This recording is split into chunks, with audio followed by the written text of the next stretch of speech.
Buenos días, estimados compañeros del Hospital General de Silao. Hoy vamos a comentar con ustedes brevemente un tema importante. Es un breve recordatorio. Sabemos que ustedes ya manejan muy bien estos temas, pero es importante hacer recordatorios de lo que nosotros cotidianamente tenemos que estar observando en nuestros pacientes en el hospital. Soy la doctora Karina Lizola, soy médico cirujano y partero egresado por la Universidad de Guadalajara. Soy especialista en epidemiología, egresada por el Instituto Pedro Coiri de Cuba, de enfermedades tropicales. Soy maestra en gerencias de servicio en salud, egresada por la UVM, maestra y doctorado en farmacología, egresada por la Universidad de Guadalajara, maestra y doctorado en salud pública, egresada por la Universidad de Guadalajara. Bueno, pues entonces vamos a hacer un breve recordatorio de lo que son las diabetes mellitus y el manejo farmacológico de las mismas. Empezamos, esperamos que esto sea de su agrado. Bien.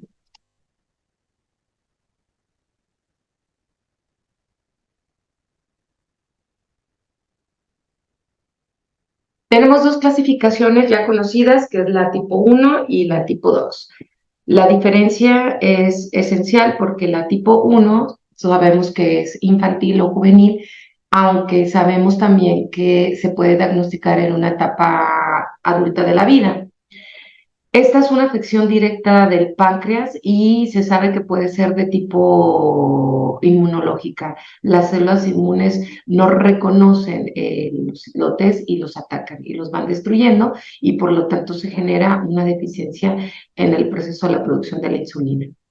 Y tenemos la diabetes tipo 2, que es generalmente una situación por una triada. Existen factores genéticos predisponentes contra una ingesta que supera la capacidad de la regulación por parte de la insulina que producimos normalmente en el páncreas. En este punto me gustaría aclarar que en salud pública la historia natural de la enfermedad siempre nos orienta a que tenemos un agente causal determinante y que tenemos factores medioambientales que favorecen los procesos de las enfermedades. Nosotros, este país, México, tiene la mala clasificación de que tenemos todavía una situación con la obesidad no controlable, es una epidemia. La obesidad es una situación ya cultural y tiene mucho que ver en cómo nosotros los mexicanos, los latinos, procesamos y nos alimentamos. Entonces, aquí sí me gustaría que tomáramos conciencia nosotros como personal de la salud, que tenemos una obligación sustancial para que cambiemos nuestra historia general. No digo que dejemos que no abracemos nuestra cultura. No, tú puedes abrazar tu cultura y puedes tener una vida adecuada, alineada a los datos culturales, que nuestra comida es bastante deliciosa. Pero pues eso no te obliga a desayunarte un pozole, a comerte una hamburguesa o dos o tres y a cenar un menú, ¿no? Es diferente. Tú puedes abrazar a tu cultura, puedes tener filiación con tu cultura y controlar la, la ingesta calórica. En los pacientes que tienen diabetes tipo 1, pues ellos no deciden que su páncreas sea destruido o que sea nula la actividad de la insulina, pero en la diabetes tipo 2 la obesidad es el principal factor de que se genere un proceso de resistencia y que después tengamos mal control del proceso de la glucosa. Entonces, somos lo que comemos, realmente somos lo que comemos, y debemos de tomar una conciencia firme de que la etapa de adulto tienes que ahorrar para tu retiro y tienes que ahorrar para que tu sistema de insulina te alcance por el tiempo de vida que vamos a tener.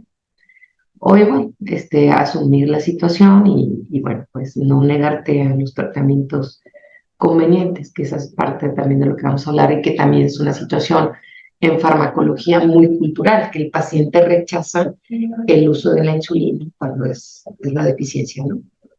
Decíamos entonces que en la diabetes tipo 1 el factor principalmente va a ser genético.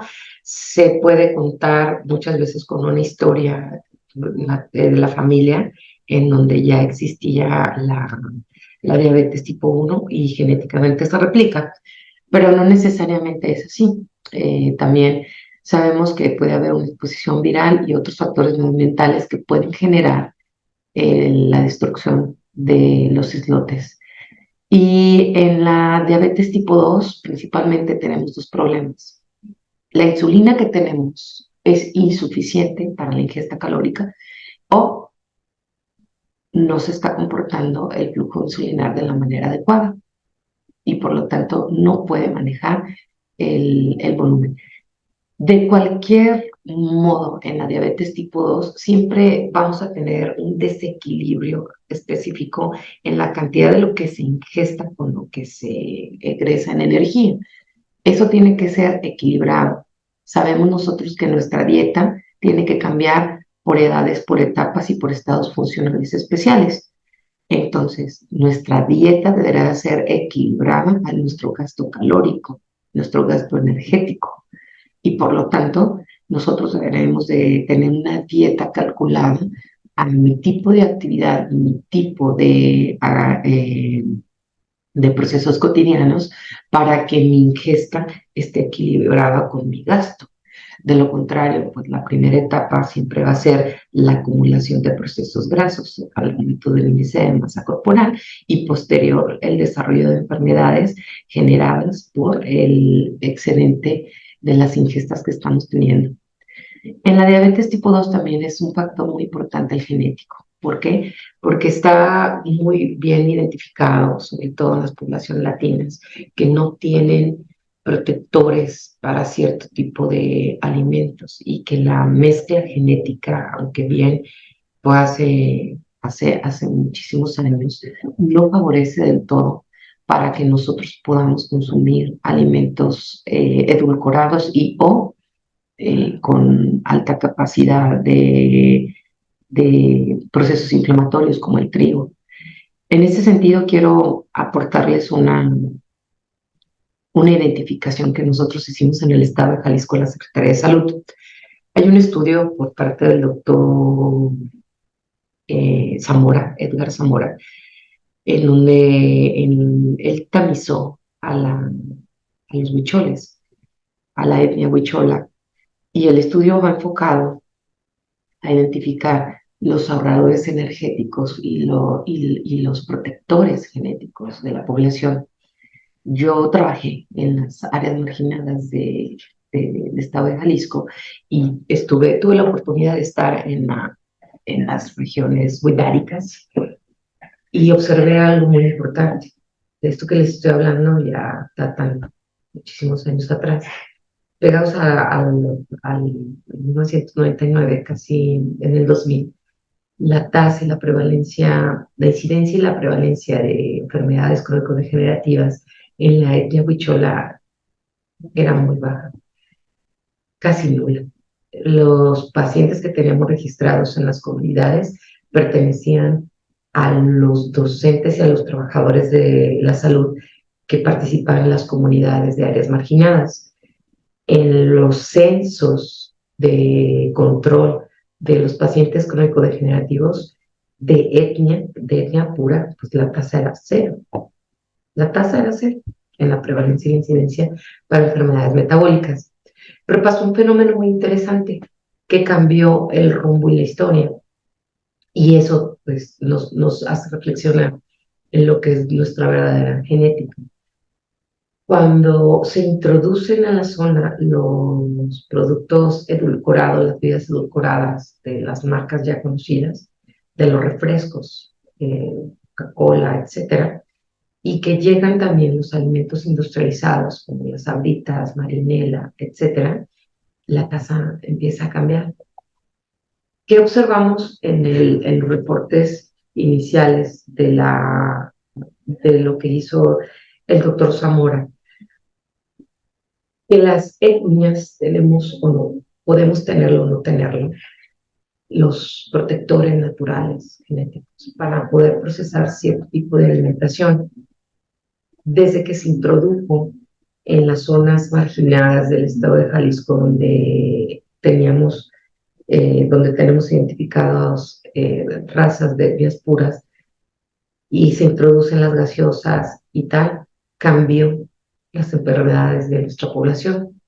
Empezaron a padecer enfermedades crónico-degenerativas. Quiero aclarar que sí teníamos índice de personas obesas en las comunidades antes de este procedimiento. Sí teníamos personas que tenían o que padecían algún nivel de sobrepeso y o obesidad. Pero posterior a la introducción o al ingreso de este tipo de alimentación y de alcohol, también las cerveceras empezaron a llegar a estas áreas, cambian, cambian las enfermedades de nuestra población autóctona de las áreas marginadas del estado de Jalisco. Con esto nosotros podemos hacer un análisis que nuestra raza, que es mezclada, porque vinieron otras poblaciones extranjeras y que nos mestizamos, no generalmente tiene que ser ese resultado de esa mezcla genética, puede no favorecernos, puede favorecernos y puede no favorecernos.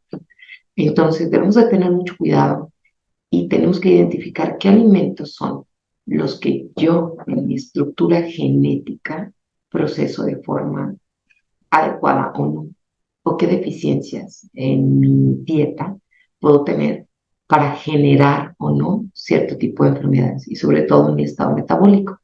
Hay que tener nosotros la precaución todos de estarnos checando cuál es nuestro índice de masa corporal y el diámetro de nuestra cintura. Bien, ¿qué síntomas? Los síntomas son muy similares. ¿Cómo podemos nosotros tener las banderas, las red flags en nuestros chiquitines? Pues nosotros podemos observar que los pequeñitos empiezan a orinar demasiado. ¿Cómo te vas a dar cuenta que tu pequeñito está orinando demasiado? Pues te lo pueden reportar en el cole, o igual tú puedes estar observando que aunque tome líquidos de forma regular, como normalmente lo hacía, acude o tiene la necesidad de estar ingresando más al baño. Y uno de los síntomas que pueden ser importantes son las micciones nocturnas. También si se moja pues en la camita. Esto también hay que revisar que no tengamos algún otro aspecto psicológico con los pequeñitos, que no esté pasando por una etapa que le esté generando algún tipo de miedo y que se esté dando este síntoma. Puede bajar de peso. Los pequeñitos, por lo general, la gran mayoría, siempre queman un poquito más de lo que ingestan.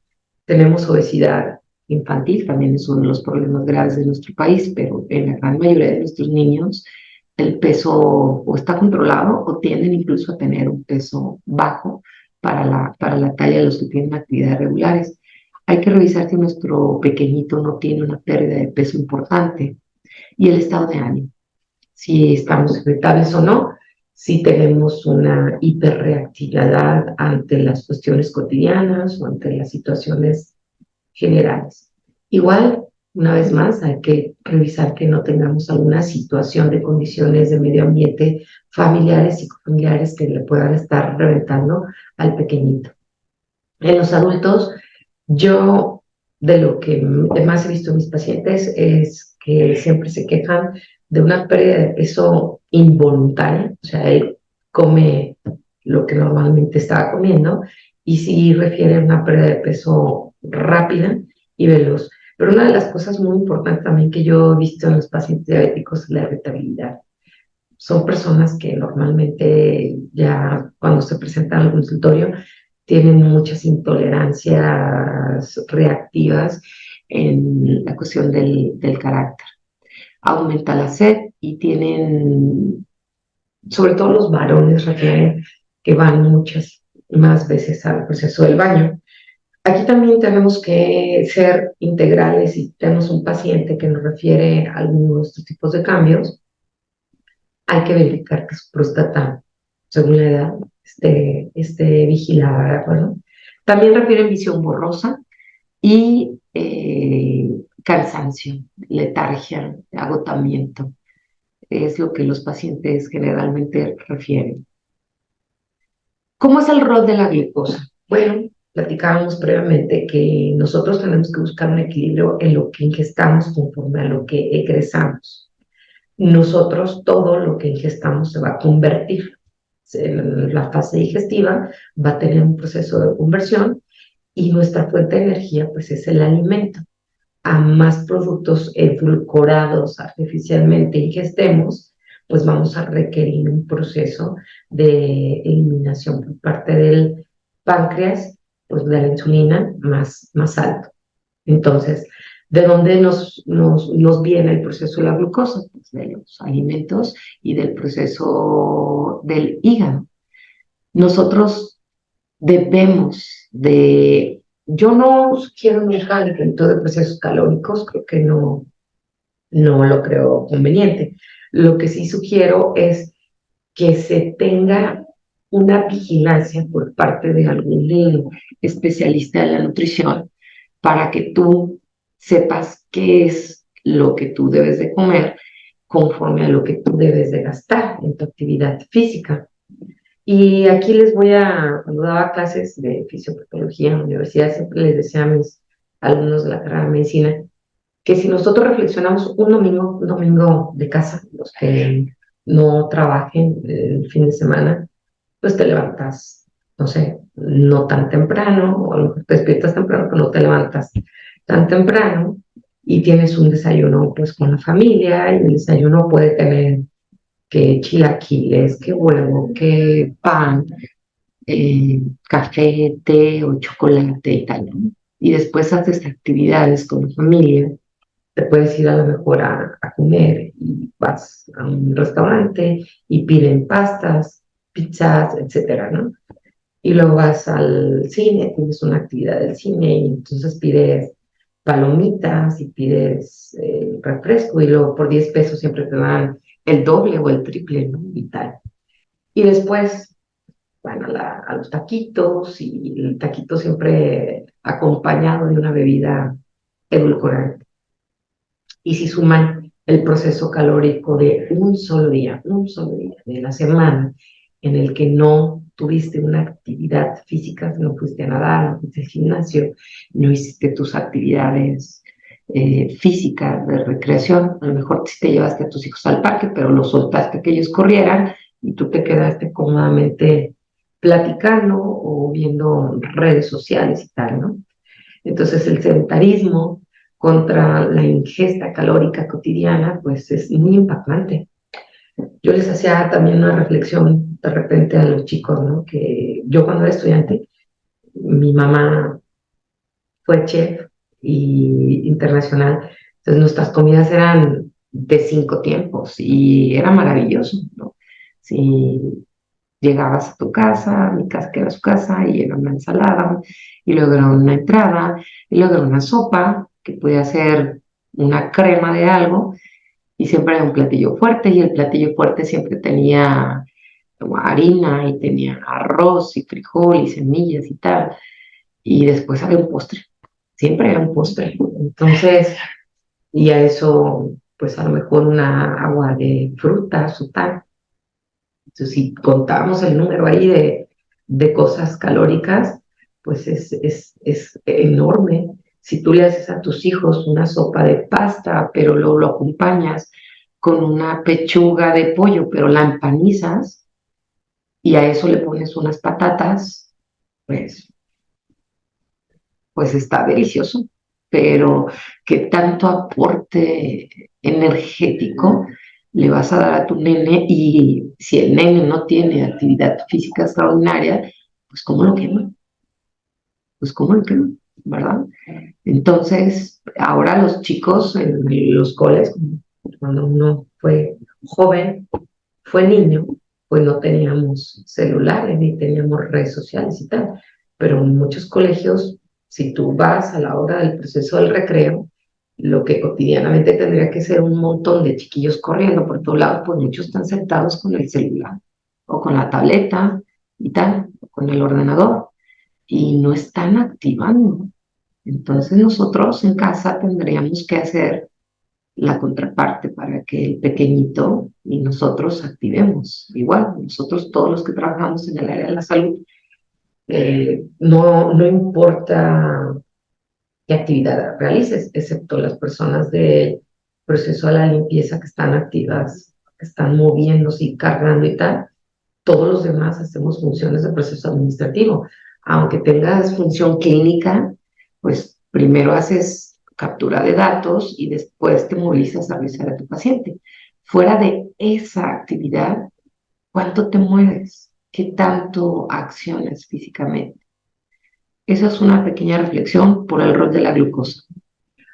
¿Cuáles son los factores de riesgo para la diabetes tipo 1? Decíamos que un factor muy importante son los antecedentes heredofamiliares y el otro es la genética.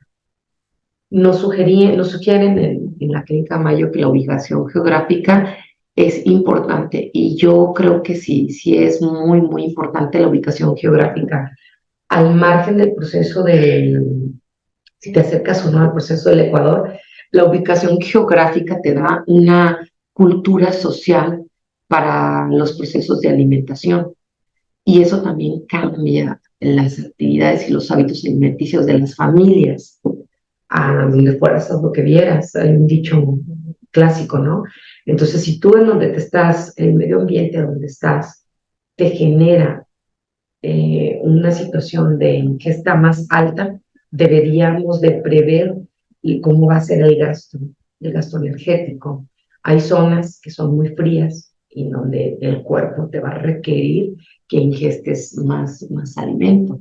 No necesariamente más, tiene que ser edulcorado, no tiene nada que ver una cosa con la otra, ¿no? O cargado pues de procesos de trigo. Igual, en las zonas en donde hace mucho calor, las zonas tropicales, pues tendrás que estar hidratando y tendrás que consumir otro tipo de alimentos y sudas de forma natural, pero la actividad física es pues algo que se tiene que tener contemplado. La edad tiene mucho que ver.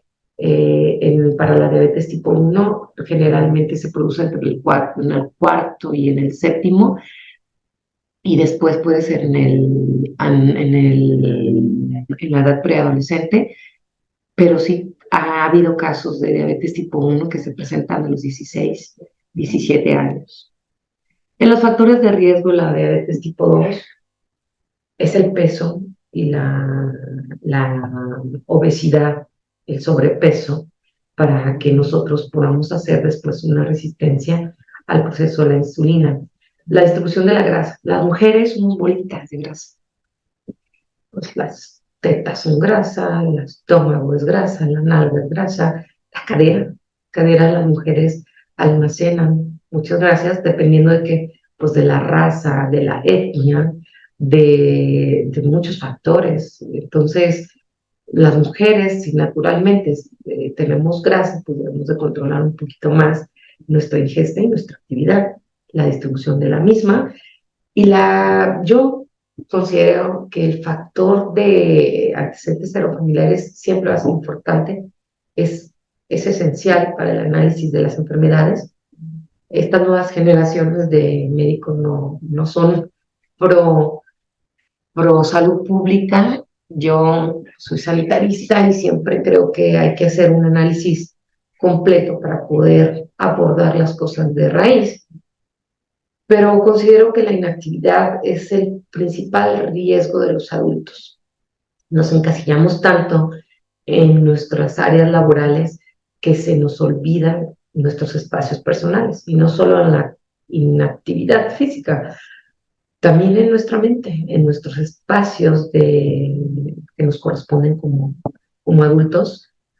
Somos las supermamás, ¿no? Que te levantas a las 5 de la mañana para tenerles el almuerzo a los peques y para mandarles una bocatita, alcohol y tal, pero no te preparas tú para almuerzo. O sea, lo preparas para el pequeño, lo preparas tú y después te vas a hacer una jornada y no son 8 horas. Tienes que hacer el traslado, ida, vuelta, más el tiempo, más tu actividad ya en tu trabajo, que puede no ser fija, son 8 horas, pero es hasta que termines y después regresas y hay que hacer el alimento y lavas y planchas y las tareas y tal, ¿no? Entonces se enfoca las supermamás que quieren abarcar el 100 de 100, pues no, y no te das el espacio para tener una actividad personal y para que tu mente se relaje, se calme, se desenfoque, se desfocalice, ¿no? Y los varones que son proveedores, pues aquí en este hospital muchos tenemos doble plaza, hay quien tiene 3 plazas y entran y salen y no cuidan el factor alimentario y no cuidan el factor de la activación física. Entonces, de ahí el riesgo más alto, en mi opinión, uno, siempre es el antecedente heredofamiliar. Dos, el medioambiental. Y número tres, los procesos de inactividad, que no organizamos nuestro sistema de vida para funcionar en las áreas que nos corresponden, porque la carga de vida te hace andar con todo eso, ¿no? Bien, vamos a empezar ahora sí en los procesos de tratamiento. Yo soy pro insulina, me parece que si lo que está fallando es la insulina, pues lo que nos debemos de introducir para combatir, pues primero es hacer un cambio de medio ambiente en el que estamos y lo segundo es el tema de la actividad física. Yo he tenido pacientes que con una dieta adecuada, con un proceso bien equilibrado de ingesta y tal, pues requieren poco tratamiento, pero yo soy pro insulina. ¿Qué tipos de insulina tenemos? Pues tenemos la insulina intermedia, la prolongada, la ultraprolongada, la premezclada, la rápida, y la duración va a variar dependiendo qué tipo de insulina vamos a tener. Los esquemas mixtos yo los he utilizado, me funcionan muy bien y creo que es algo importante. He tenido pacientes que se ingresan a los hospitales con 800 de glucosa y que no están en coma. Y eso me parece brutal. Todo lo que esté por arriba de 400, 500 me parece brutal, pero es cotidiano. Entonces, ¿cómo un paciente logra llegar a un hospital caminando, hablando, consciente y con ese nivel de glucosa? Entonces, cuando tomas la hemoglobina glucosilada, pues por arriba del 15%, 16%, he tenido pacientes 20%, pues incompatible con la realidad, pero llegan caminando, llegan hablando, llegan conscientes. Entonces, esta parte del análisis de un paciente lo tenemos que evaluar y yo soy pues de la idea de que primero tienes que controlar al paciente paulatinamente y que no te tienes que quedar con el paciente. Yo creo que los pacientes que tienen ese nivel de glucosa que se ingresan, pues hay que estabilizarlos, hay que empezarlos a tratar, pero hay que llevarlos al endocrinólogo y al médico internista y al cardiólogo si tiene otras, otras condiciones de riesgo de enfermedades crónicas, porque no te puedes quedar con el paciente. El paciente hay que abordarlo en la dimensión donde te toque a ti, dependiendo de lo que tú hagas, y derívalo para que sea controlado, pero también mándalo al psicólogo y también mándalo a nutrición. El tema de la comida es muy emocional, porque en este país premias con comida y castigas con comida. Yo lo he escuchado muchas veces con los pequeñitos que pues te voy a dar brócolis como castigo, ¿no? Y es cultural, en tu casa te enseñas a comer, ¿no? Y la comida no puede ser un premio o puede ser una cuestión de te voy a dar verduras como una actitud punitiva, no podemos hacer eso. El plato con comer pues es todos los días y no debe de ser ligado a una emoción, ¿no? El éxito de la Coca-Cola porque es siempre contigo. No venden un producto, venden una emoción. Y muchas de las partes del proceso de la obesidad, de la diabetes, es emocional. Es porque la comida tiene un factor, una carga de emoción. Entonces debemos de separarnos de esa parte. Cuando tú le hagas un abordaje a tu paciente, tienes que ver por qué tu paciente durante el proceso, al periodo del tiempo, empezó a comer mal, de dónde viene y por qué se mantuvo en esa etapa, ¿no? Ya con un nivel de conocimiento, si es que lo tuvo, por qué se quedó ahí anclado, ¿no? Esta es un esquema de insulina rápido. Este es lo que se usa generalmente en los hospitales en área de urgencias para estabilizar. Mm, funciona, pero yo creo que debemos de tener mucho cuidado en el tiempo del uso del proceso de la insulina. Hay que estar revisando las glucosas entre la aplicación de la insulina. Los pacientes responden diferente al proceso de insulina, no es estandarizado general. Tú tienes que implementar el proceso de la insulina y vigilar al paciente para ver cómo está respondiendo a la insulina. No puede ser que ya le implementamos una insulina de esquema rápido para un control inicial y que tú no hagas una vigilancia oportuna entre una aplicación y otra.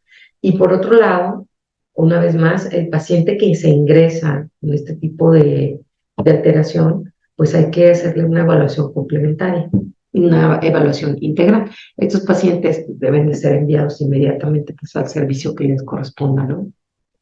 Hipoglucemiantes orales.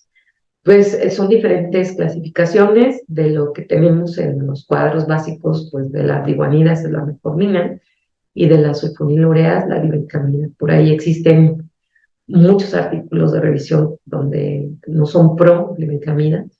Yo no soy pro, no soy team glibenclamida. Me parece que sí generan hipoglucemias nocturnas y que son prefiero usar una insulina y que el paciente aprenda a comer y que mandarlo a su sistema integral. Pues ya sabemos que existen muchos hipoglucemiantes orales de muy buena calidad, pero son muy caros. Y que nuestros pacientes, aquí en la sanidad pública, pues no van a pagar los procesos de los tratamientos, pues trabajamos con lo que hay.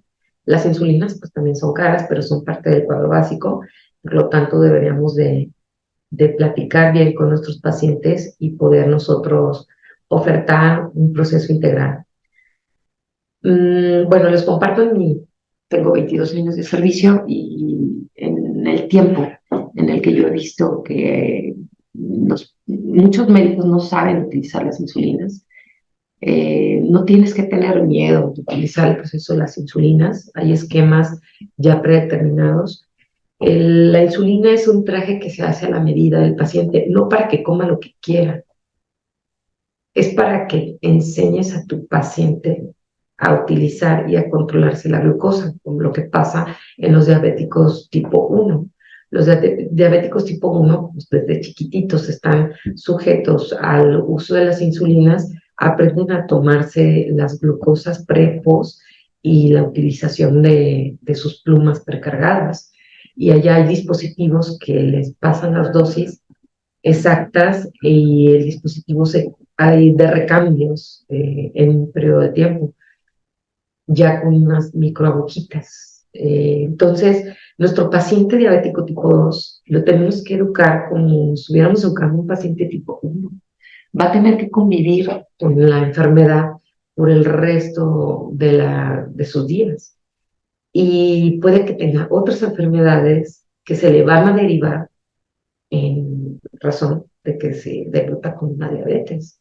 Por lo tanto, es integral el proceso de la atención con el paciente y parte del abordaje médico, no en urgencias, pero el abordaje en general con tus pacientes, es que los enseñes qué implica la enfermedad, qué es la glucosa, cómo se deriva, cómo se degrada, y que le vas a dar a tu paciente la oportunidad de que tenga un acercamiento multidisciplinario para que se desligue de la emoción del proceso de la alimentación, que aprenda a comer no como un castigo, sino como una necesidad continua y normal que tenemos todos los seres humanos, y que de vez en cuando, pues claro, que se antoje algo sin ningún problema, pero que aprenda a cuidarse los niveles de glucosa. Me parece ilógico que todo es caro en las enfermedades. Los medicamentos de abordaje para las crónico-degenerativas son caros. Las tiras reactivas pues tienen un costo, pero el no enseñar a tu paciente a que se tome la glucosa y a que se haga consciente de que el cuidado de su enfermedad le corresponde, pues no es correcto. No es correcto. Hay pacientes que utilizan los medicamentos sin el control continuo ni la verificación de qué tanto tiene que utilizar o no es proceso medicamentoso. También hay pacientes que en su desesperación tú le instauras un esquema de insulina y consideran que no comer, eso es lo correcto y hacen crisis hipoglucémicas. Entonces, el abordaje del paciente en la fase integral es educarlo para que entienda que es algo con lo que va a convivir, que aunque él haga los cambios necesarios para estar mejor en hábitos alimenticios y en actividad física, un buen control de los procesos de la glucosa, un adecuado manejo de sus medicamentos, él puede hacer también un cambio en su casa, porque eso fue cultural y que si él aprende, yo siempre les digo que hay que ser solidarios. Cuando alguien de la familia ingresa, padece alguna circunstancia que va a requerir hacer un cambio de los hábitos generales, debemos de ser todos comprometidos, porque no es justo que el de enfrente tenga una ensalada, que me encanta, y el de al lado una hamburguesa, ¿no? Que también me encanta. Entonces, cuando tú te comprometes en familia y hacen cambios dinámicos en el proceso de, de los usos y costumbres de la cultura de la familia, son solidarios. Por eso se educa a nuestro paciente. Por lo tanto, bueno, pues si nosotros le aportamos esas herramientas de conocimiento y los invitamos al área preventiva, pues puede ser que en el cambio de procesos de hábitos, esos futuros prediabéticos y diabéticos, pues no lleguen, no lleguen. Entonces, pues esta parte de los hipoglucemiantes orales la voy a dejar así nada más. Tenemos biguanidas, sulfonilureas, glinidas, inhibidores de glucosilasas, agonistas, etcétera. Pero yo considero que el buscar tratamientos para nuestros pacientes es importante y es integral, pero educar a nuestros pacientes para no padecer y revertir procesos de sobrepeso y obesidad es todavía más importante. Y también el manejo de las grasas. Entonces, bueno, pues de mi parte es todo. Espero que esto sea un buen recordatorio para todos ustedes. Recordemos que mm, hay que estarnos actualizando siempre y pues es un placer haber estado aquí con ustedes.